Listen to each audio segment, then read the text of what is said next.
নমস্কার বন্ধুরা, ডলি রন্ধনশালায় সবাইকে স্বাগত। আর আমার এই ছোট্ট পরিবারের সমস্ত বন্ধুদের জানাই আজকে শুভ রথযাত্রার অনেক অনেক শুভেচ্ছা ও ভালোবাসা। আর তোমরা দেখে কিন্তু বুঝতে পারছো আমি আজকে তোমাদের সাথে কোন রান্নার রেসিপি শেয়ার করতে চলেছি। এর আগেও আমি কয়েকটা কুমড়ো শাকের রেসিপি তোমাদের সাথে শেয়ার করেছি। সেই প্রত্যেকটা রেসিপিতে তোমাদের এত এত ভালোবাসা পেয়েছি যে আজকে তাই তোমাদের সাথে আরও একটা দারুণ টেস্টি কুমড়ো শাকের রেসিপি শেয়ার করতে চলেছি। আর আশা করি এই রেসিপিটাও তোমাদের খুবই পছন্দ হবে। আর আজকের রেসিপিটাও শেষ পর্যন্ত দেখার জন্য তোমাদের কাছে আমার অনুরোধ রইল। আমি আজকের এই রান্নাটা করার জন্য ছোট বাটির 1 বাটি পরিমাণ মসুর ডাল নিয়েছি। আর মসুর ডালটাকে আমি খুব ভালোভাবে ধুয়ে পরিষ্কার করে নেব। সাথে আমি কিছুটা কুমড়ো শাক আগে থেকেই কেটে রেখেছিলাম। আর কুমড়ো শাকটাকে আমি খুব ভালোভাবে ধুয়ে পরিষ্কার করে নিয়েছি। আর রান্নার সুবিধার জন্য আমি পাতাগুলোকে আলাদাভাবে কেটে নিয়েছি আর ডাঁটাগুলোকে আলাদাভাবে কেটে নিয়েছি। আর এই রান্নার জন্য নিয়েছি কিছুটা কাঁঠালের দানা। আর কাঁচা কাঁঠালের দানা কাটতে কিন্তু একটু সমস্যা হয়, তার জন্য আমি কাঁঠালের দানাগুলোকে শিলপাটার মধ্যে একটু থেতো করে নিয়েছিলাম। আর এইভাবে শিলপাটার মধ্যে একটু কাঁঠালের দানাগুলো থেতো করে নিলে তাহলে কিন্তু হাত কেটে যাওয়ার ভয় থাকে না। আমি সমস্ত কাঁঠালের দানাগুলোকে দেখো ধুয়ে নিয়েছি। আর এই রান্নার জন্য প্রথমে আমি একটা ভাজা মশলা বানিয়ে নেব।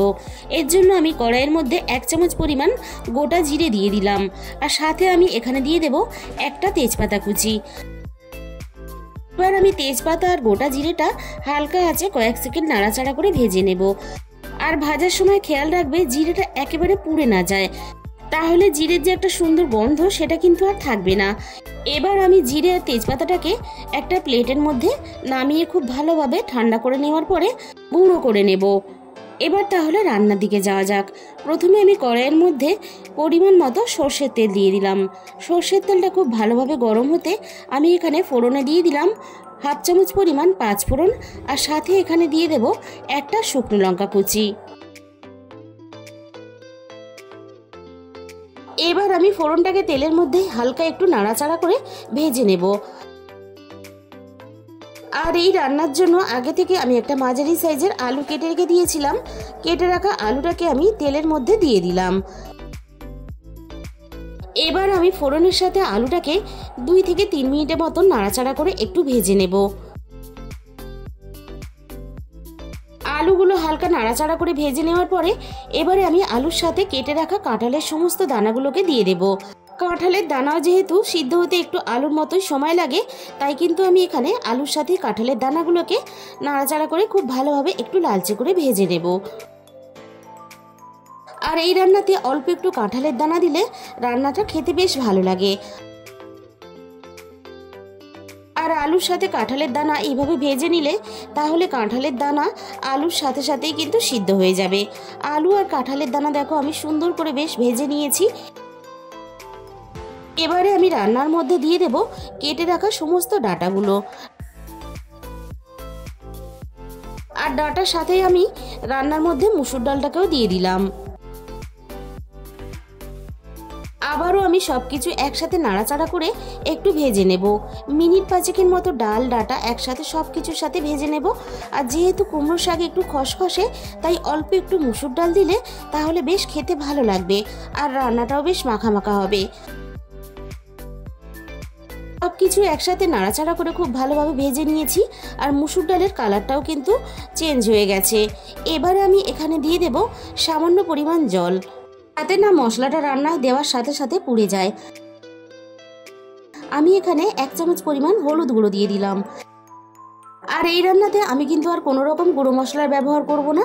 এবার আমি হলুদ গুঁড়োটা সব কিছুর সাথে নাড়াচাড়া করে খুব ভালোভাবে মিশিয়ে দেব আর সব কিছু খুব ভালোভাবে কষিয়ে নেব। আর সমস্ত সবজির সাথে মুসুর ডাল এইভাবে হালকা একটু কষিয়ে নিয়ে রান্না করলে মুসুর ডালের একটা সুন্দর মিষ্টি গন্ধ রান্নার সাথে মিশে যায় আর খেতেও বেশ ভালো লাগে। আমি সব কিছু একসাথে নাড়াচাড়া করে দেখো খুব সুন্দর করে কষিয়ে রেডি করে নিয়েছি।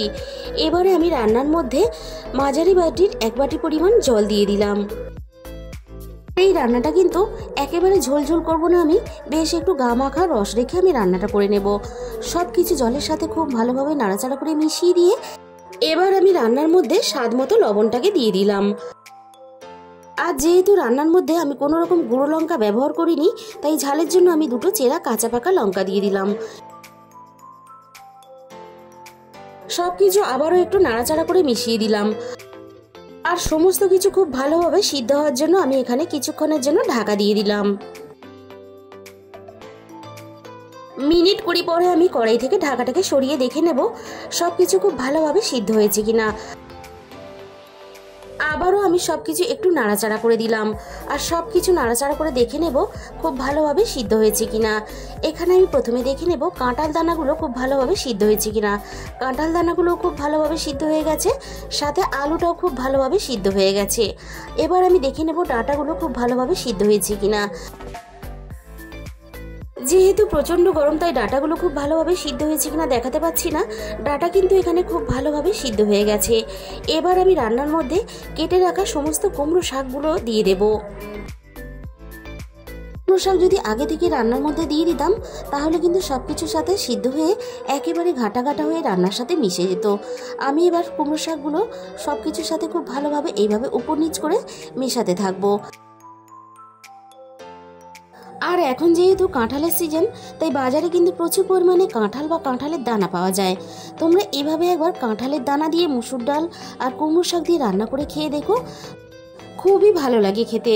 আমি দেখো কুমড়ো শাকটা সব কিছুর সাথে নাড়াচাড়া করে খুব সুন্দর করে মিশিয়ে দিয়েছি, আর কুমড়ো শাক থেকে হালকা কিন্তু জল ছাড়তে শুরু করে দিয়েছে।